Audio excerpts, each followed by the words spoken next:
Jakacharya Asatora Satasri Srimad. His Divine Grace A.C. Bhaktivedanta Swami Srila Prabhupada Ki Jai. ISKCON founder Acharya Srila Prabhupada Ki Jai. All glories to the assembled devotees. All glories to the assembled devotees. All glories to the assembled devotees. And all glories to Sri Sri Guru and Gauranga. Srila Prabhupada.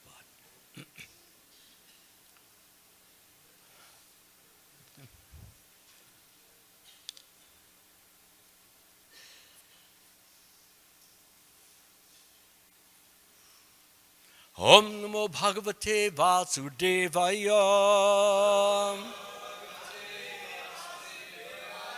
Om Namo Bhagavate Vasudevaya. Om Namo Bhagavate Vasudevaya.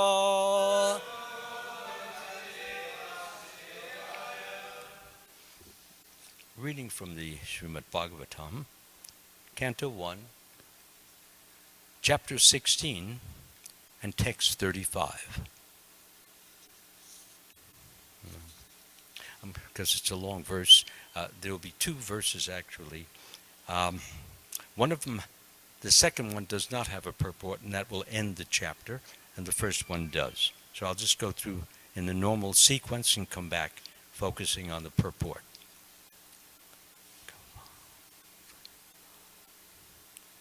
Kava saheta viraham purushottamasya.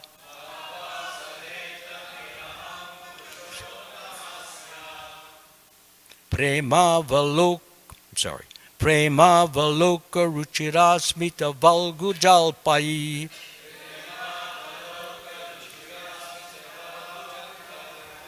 Teryam samanam aharan madhu mahaninam.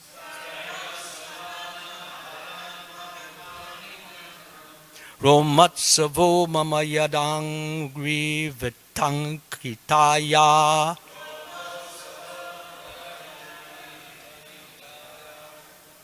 Kava saheta virahan purushottamasya. Prema valoka ruchirasmita valgujaipai. Stairyam samana maharan madhumani mani ninam. Sorry. Romatsavo mamayadangri rivitakitaya.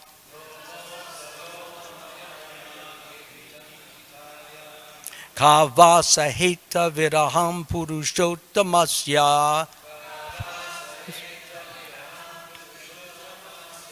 Prema valoka richirasmita valgujalpai.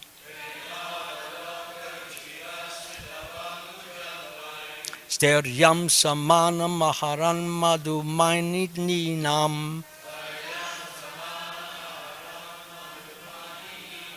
Romatsavo manayadangri vitankitaya.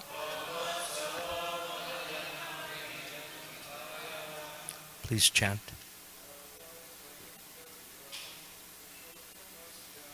Kavasahita viraham purushottamasya.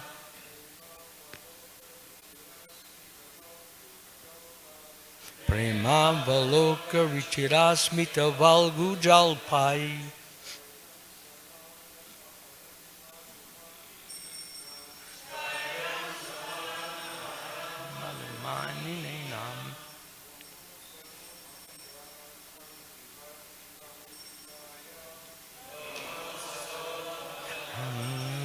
Vitankataya.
Ladies, please.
Anyone else on the men's side?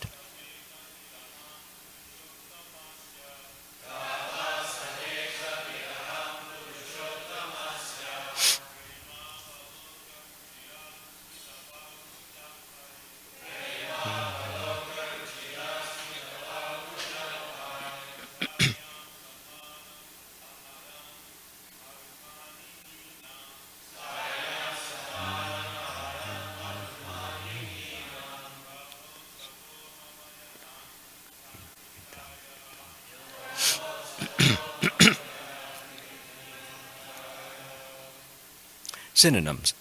Ka, who.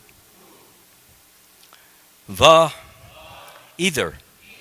Sahita, can tolerate. Viraham, separation. Purusha, Uttamasya, of the Supreme Personality of Godhead.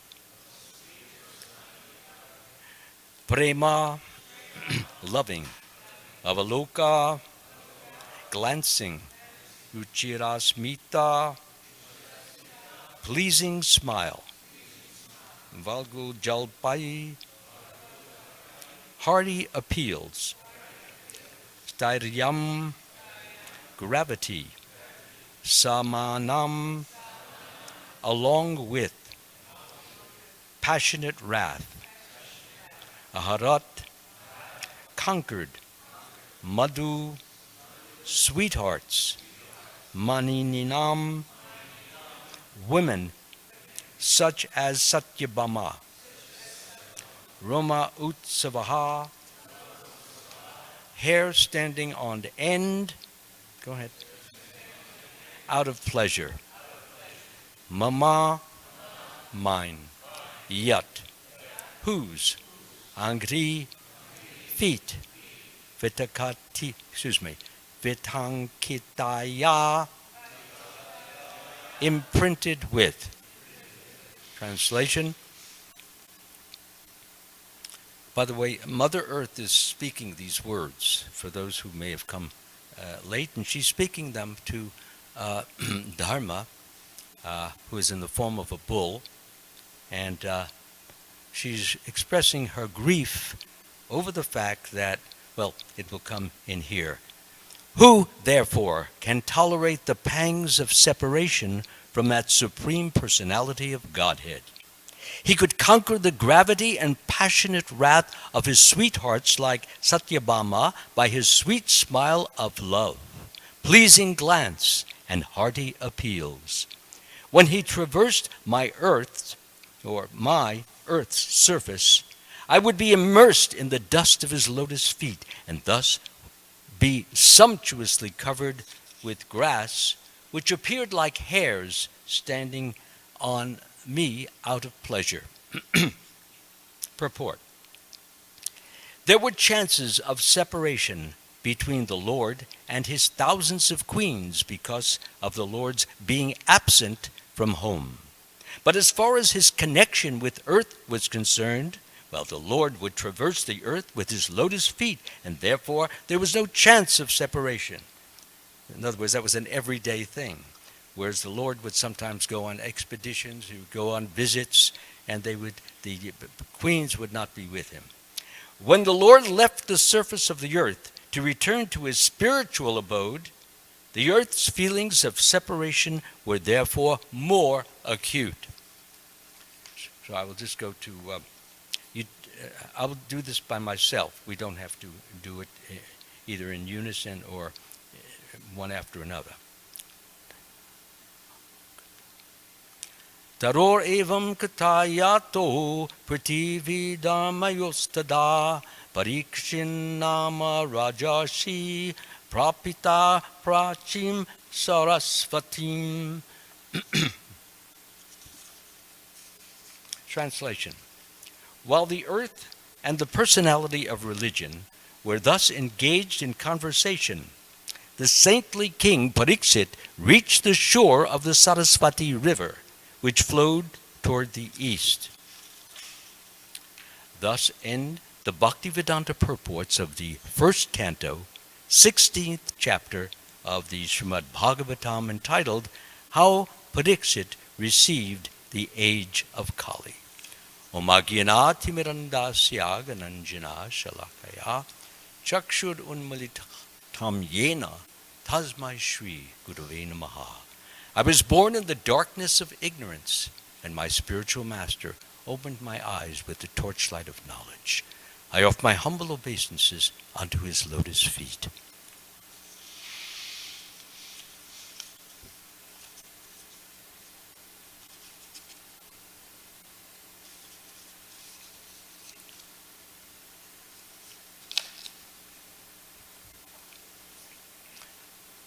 So this is a very instructive translation and purport. We see that Mother Earth is not merely a physical thing. It's represented by a person who does a service. She's involved in the production of crops and trees and fields and all of the things that are necessary, if not absolutely essential, for us to have living food. By living food, I mean food that can be eaten. Nowadays, people eat a lot of pills. Sometimes they have more pills than food. It's a fact, because for everything, there's a prescription. So, therefore, we call her Mother Earth, because she's giving so much of her ability, which has been inspired by Lord Brahma and Lord Krishna. And that ability is being used so that all of these children of God, meaning all of us, are able to be sustained. We can be nourished and strengthened, and vitalized, and spiritualized also, since the foodstuffs are not just cooked, but they are ultimately offered to the Supreme Lord, and the foodstuffs can help us in our forward movement, our progress toward spiritual realization. So Mother Earth says, who can tolerate the pangs of separation from the Supreme Personality of Godhead? So the only people who can tolerate them are persons who don't have much love for him. If you don't love him much, then you can tolerate, because it's the same as him being there or not being there. It's the same thing. But a person who has developed some degree of love, and there are different degrees. Everybody doesn't have the same. Krishna grants different degrees according to our merits, according to the devotional service we perform, according to the amount of love that we pour into that devotional service. So Krishna is always looking after his devotees. It's not that he's just receiving, but he's receiving with his eye on the heart of the devotees, which he then reciprocates to, and in reciprocating, he pours his drops of nectar into the heart of the devotee. Those devotees, like Srila Prabhupada, who was so 100% completely absorbed in the loving service of the Lord, receive oceans of mercy. And those of us who are not so up to that standard will also get mercy, and that mercy is used as a means to perform even more service and better service, which then brings more mercy. So this is a win-win situation. A devotional service can only bring good when it is done with the proper attitude, the proper understanding, the proper degree of love, the proper degree of humility, the proper degree of humility and surrender. Those are all very important in the process of devotional service. Whether we are performing a japa, it should be done with surrender. It should be done with submission, with a feeling attitude of thankfulness that God is giving us his name. He doesn't have to do that. We've all committed so many wrongs and so many sins and so many offenses over our, not only this life, but many other lives. But Krishna really doesn't care very much about those things as long as we have repented for them, as long as we have confessed to the Lord that it was wrong, I should not have done that, I wish I had not done, and I thank you for awakening me to the fact that I had done something which went against your will. So now please guide me, help me to do only that which you will. And even if I don't hear your voice in my heart, please guide me, direct me, so that I will do the right thing, since I am full of faults and full of wrongs still, but nonetheless, with your mercy, all these things can in time be corrected. And for whatever correction you give to me, I cannot thank you enough.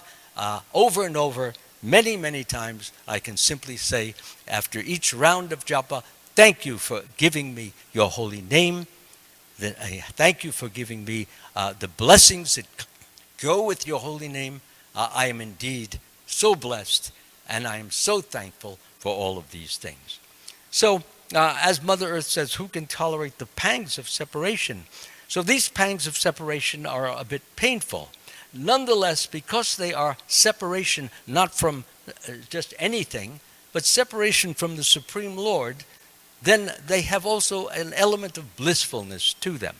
So while there is pain, and there is hurt, and there is a feeling of distance, nonetheless, the devotee, because he is sighing and feeling the pangs for someone who is so great, so glorious, so wonderful, so amazing, there is also ecstasy there as well. As it says, he could conquer the gravity and passionate wrath of his sweethearts, like Satyabhama. She used to get very angry very quickly. She was a very passionate wife in the sense that, if she didn't like something that Krishna did, she would just let him know it. And he would tolerate it. And that's because he knew in her heart of hearts she loved him dearly. Therefore, as it says, like Satyabhama, he could conquer the gravity and passionate wrath of his sweethearts, like Satyabhama, by his sweet smile of love. In other words, it would just melt her anger, it would melt her wrath, it would melt her agitation, and she would then be smiling again, because Krishna's smile is so winning, so overwhelming, so overpowering, that she would just lose whatever anger she had for whatever the subject might be. She would just smile and be his lovable wife. That's an amazing. We should all be praying for that kind of smile. It would be very easy to give out a book when you have that smile and you approach a person with the book, smile the way Krishna smiles, the person will just take the book automatically. You don't have to say anything. This was the value, of course I'm being a little facetious, but this was the value of Lord Krishna's smile. It was not any smile. And anyone who received it just melted away and would only say one thing: how can I serve you? Please fill my heart with love so that I serve you with what you truly deserve. If I don't have love in my service, then I might as well walk away. But if you give me that love, then it will be different. Then you will get to some extent what you deserve. I can never, ever in a million years give you what you deserve, because there is no end to the devotional love that I want to give you. I can look up to the sky, I can see the end of the sky, but I cannot really see the real far end, even if I could see the spiritual world, and it was zillions and billions and trillions of miles. I cannot give you enough service, because you have been over the years so merciful to me. You've given me food and clothing and shelter and health, strength, guidance, protection, all these things, and also wonderful devotees to associate with and to serve and to be close to and to appreciate their service as their love for you. What a wonderful life you have given me. So therefore, this is it's so unusual, it's so unique, it's so incredible that we can have this. Even the earthquake that we had just recently, we got a little shiver, a little shake, hardly. But if you go inlands, some of those people were really shaken up. Many, even a few houses went down. People were scared. There were like hundreds, if not thousands, of aftershocks. We got nothing. Why is that? Because Krishna loves us and he's reciprocating us. Of course, it doesn't mean that he could not give us anything. He could, if he wanted to. But he loves us and wants to keep us peaceful so that we don't go on worrying and worrying and worrying. When is the next shock coming? Keeping us peaceful, we can read the book, we can read the Bhagavatam, we can do our service. And as a result, Krishna is also pleased when we can do our service in the best possible mood that we can. So we can see here that, as it says, Mother Earth she loves Krishna very much, and so much so that it seems that the grass that she puts up is like her hairs standing on end. So there are a number of different rasas in which one can love Krishna. A rasa is basically a mood of how one loves the Lord. There are several actual rasas. For example, a rasa of neutrality, and I'll explain them a little bit. Neutrality, servitorship, friendship, parental love, and also conjugal love or romantic love. So each one of those gives the practitioner or the person who is manifesting those rasas different degrees of love and different degrees of ecstasy. Srila Prabhupada has said that the highest degree of ecstasy that there is that in the conjugal love. And even in the conjugal love, there is still a higher ecstasy, which I'll get to in just a few moments. So in the neutral love, I think we have the Prachetas are a very good example of that. And also I think Prahlad Maharaj, I have not seen, I could be wrong on this, but I have not seen any statement in which Prahlad actually worships a deity as we are worshiping the deity in the temple. But he did have a definite impression and understanding of what the Lord looked like, because when he was in the womb of his mother, Narada Muni was describing the philosophy of Lord Vishnu. And throughout our Bhagavatam, whenever the philosophy is described, we also find descriptions of the Lord. Beautiful helmet and a beautiful bluish complexion, gorgeous teeth, and yellow garments which shine, etc. So he's described as being very beautiful, very handsome, very strong, very courageous. He has 4 arms. So it's not unfair to say that it's possible that Prahlad Maharaj knew what he looked like, although he never may have seen him, or maybe he did within his heart. I can't say. I can only say what I read in the book, and that is he knew exactly what he should do, which is to love the Lord with all his heart, with all his soul, with all his might and all his mind.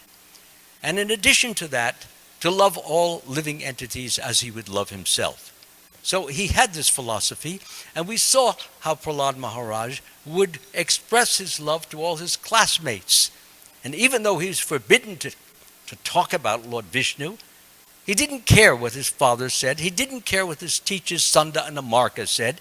He only knew what was in the best interest of the society of children who would grow up and then be the society of grown-ups. And he wanted to give them the straight sauce, as we say, so that all of the children would know that all this kind of playful playing, jumping, ball and this and that, that may have some good exercise value, but it really has no spiritual value. And actually, spiritual value is the only thing that is of value, because spiritual value is eternal.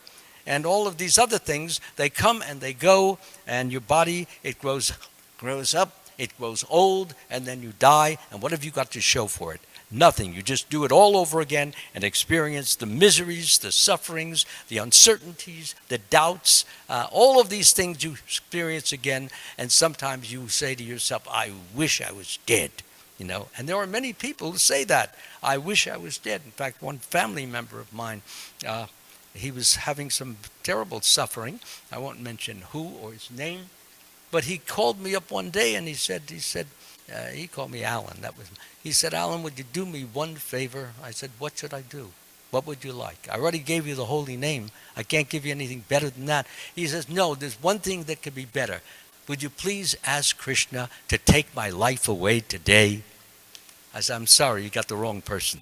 I don't do that kind of prayer offering to devotees. I want them to live, and I want them to take advantage of the life. God has given you opportunities, and you have to stick with it. If you don't stick with it and you look for an easy way out, yes, some way you may be killed.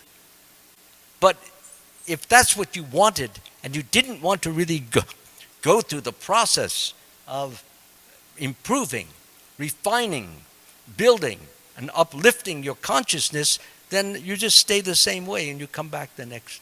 Unfortunately, this particular individual who, as I just said, asked me if I would pray. I didn't pray for him to die, and I made it very clear, don't call me for that purpose ever again. I even wrote him a letter, because that's not what I'm about. That's what we're about. We're about improvement. We're about elevation. We're about samadhi. So it just happens to be that person accidentally, he was at the kitchen burners, and he had long sleeves, and so he was making some tea for the morning, and in addition to that, he had taken some Valium in order to control, his depressions. So what happened? He was the doctor had told him not to take the high potency one. Take this what? Going like this? Oh, I thought you were going. Sorry. Anyway, so the doctor said, no, you take the low one. But he took the high one anyway because he was feeling very much depressed. Anyway, in that depressed state, what happened is his sleeve, it fell into the burner that was on. And the whole bathrobe went up. And he went up. He fell to the ground and died right on the spot. So he got his wish, but not the best way to leave this world. So anyway, as mentioned, there's neutral. Then, of course, there's the servitorship. One of the best examples of servitorship is Hanuman. Hanuman is extremely great. And Hanuman is the greatest, the chiefest of servants of Lord Ramchandra. There is nothing he won't do to lovingly serve Lord Ramchandra. He will risk his life 1,000,000 times if necessary and consider that nothing. I have not done anything, and that's because he wants to do so much for his lovable Lord Ramchandra. It's an interesting, just very quickly, Hanuman, at one point when he was young, he thought the sun, he thought it was an orange, like you eat. So he flew up. He had some mystic power. His father's the wind god. So he flew up and he kept flying, and then Indra saw him there. He said, "What are you doing up here? You have no business here. You go down there." So he just kept flying. So Indra took his fist, went boom, right in the jaw. And Hanuman fell down. He was unconscious, and he hit the ground. And his jaw is a little unbalanced. So when Lord Vayu heard about this, he got very angry. So angry that he decided to stop all the breezes. So people could hardly breathe. And so people they couldn't breathe. So all the demigods, they got together and they said, "Hey, look, Indra, this is your fault. So let's all go there." And so they made an apology to Vayu, and they made an apology. He was a little boy, Hanuman, and that was fine. So then Vayu, he turned the air conditioner on again. So anyway, so what happened is that wasn't enough. Vayu said, "I think you should give my son, you should give him some gift of some sort to show that you really are sorry." So each one gave Hanuman a different mystic power. And so Hanuman had the power, but he still wasn't the Hanuman that we know when he was older. So he was a real mischief maker and a little rascal to go. So he was a little kid, and there was an ashram there, and the ashram, there were a lot of sages and different sadhus. So when the sadhus, they would wash their clothes, they would hang them on the line. So little Hanuman, he would see that, and when they would turn their back, he would pull, the coupons and the shirts and the dhotis, he would pull them down, throw them in the mud, and then run away. So the holy men, they knew that what he was doing. So they would say, "Well, what are we going to do with this little rascal? He's got this power now, and he's misusing it on us. So if we do something harmful, like Indra did, then we'll get the same problem, the same trouble that Indra gave us before. He stopped the air currents." So they said, "Well, here's a good one. Let's enable him to forget that he's got all these powers, because on those powers, he's walking around with all this bravado, with all this strength, and all this, you can't hurt me, you can't do anything to me." So if he forgets that he's got power, then he'll be a little timid, a little more hesitant, a little more considerate. And that's exactly what happened. So Hanuman forgot for many, many years that he had received these different powers from the sages. So it just happened to be that Sita, later on, she was captured by Ravan. And Sugriva, who was head of the monkey tribe, he sent all of his different monkeys in different directions. And no one could find which way Sita had gone or where she was stationed, what had happened to her. So what happened was that they were talking back and forth. What to do? How are we going to find her? So then there was a vulture who's overhearing this conversation, Sampati, who is also a brother of, what's the other vulture? Jatayu, yeah, Jatayu. So he's a brother. And so he felt some sympathy for these monkeys because he knew of Ramchandra. So he said, "I know where Sita is." So they all turned. They said, "You know where? How do you know?" He says, "Well, I was flying and I saw this Ravan, this demon. He was carrying her and in the direction of Lanka." So Ray, everybody was happy because now they have, but the only thing is, how are they going to get to Lanka? That's a big swim. So a few hundred miles. So then one said, "Well, I can fly 100 miles." Another one said, "I can fly 150 miles." The other one said, "But I can fly 175. I can fly the full 200 miles, but I can't get back." So meanwhile, Hanuman, he wasn't saying anything. So Jambavan, he looked at Hanuman. He says, "Hanuman, why are you so quiet?" He says, "Well, I don't have anything to say." He says, "Don't you know what powers that you have?" Now, as part of that blessing, there was also something else which went with it. That if somebody reminded Hanuman of the powers that he had received long ago, they would come back to him and he could use them. So that's what happened. Jambavan said, "You have all these powers." surely you can fly over there. He says, okay, I'll give it a shot. So he gets up on Mount Minda, I think, and he takes a leap. He gets to Lanka. He finds Sita, and he tells her who he is. She's very happy because she's very unhappy there. So then he goes back to Lord Ramachandra and tells Lord Ramachandra, I know where Sita is, and now we can find her. So when Lord Ramachandra saw Hanuman, Hanuman, of course, went down on the ground, and he spoke from a kneeling position. So Lord Ramachandra lifted him up and hugged him. Now, a great servant doesn't take the initiative to hug the master. The master picks him up and hugs him. And Hanuman was just in such ecstasy because he never considered that he deserved what he was getting. He always felt the Lord deserved more and more and more than I can ever give him. So this is nothing. He's giving me a hug. I don't even deserve this. This is his mentality. This is something we can learn, all of us. So when people praise us, they honor us, they glorify us, thank you very much. And inwardly, Lord, it belongs to you. You gave me the power. You gave me the ability. You gave me the know-how. You gave me the motivation. You gave me everything. So it all goes back to you. I have nothing. You have it all. I don't want anything. Just let me be your simple, humble servant. I have no status. I have no standing. I have no anything except the job or the service to serve you. And I'm happy with that. I don't need anything else. This is a very nice attitude to cultivate, and I see many devotees are cultivating that attitude, and it brings me great happiness to see that. So here we get the example of servitorship and the ecstasy that comes from servitorship. That is higher than the ecstasy that comes from neutrality. And then we have another rasa, and that is friendship.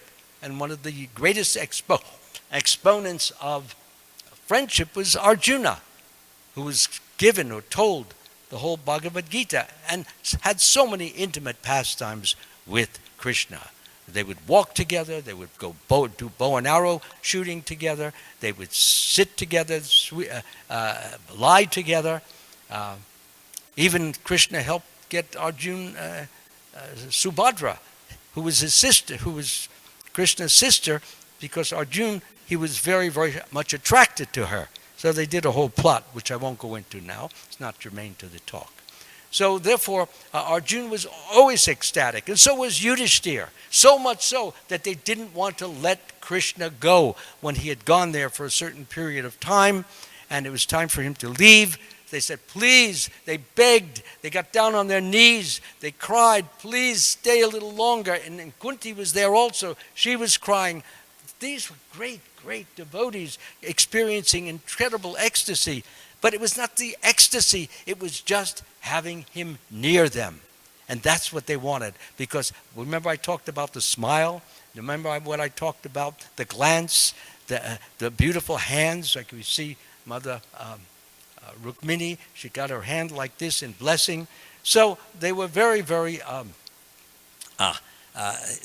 in that situation, they were very, very grateful. He would stay for a few more weeks, and then finally he would leave. And the separation was so treacherous, so to speak. They felt nothing could be worse in their life than that. So then we have the next rasa, which is paternal rasa, and in which Krishna, by his Yogamaya potency, causes his mother and father to just think he's just another little boy, another baby, another kid. So they accept that, and that's the way they act. But sometimes he would let on that he was more than that. And sometimes he would do these miracles, like holding up Govardhan Hill for 7 days and 7 nights. So they knew that there was something more to this boy than what we're seeing. And not only holding it up, but he was holding it up on his little pinky. I mean, who could do that?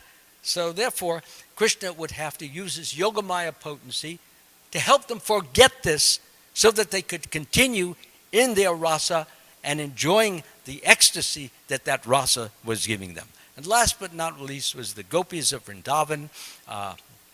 They would, when Krishna, he played his flute, especially on Rasa Leela night, all the gopis, they were so much in love with him that they were doing different duties. Some were bathing, and some were putting on their clothes, some were eating, some were taking care of their children.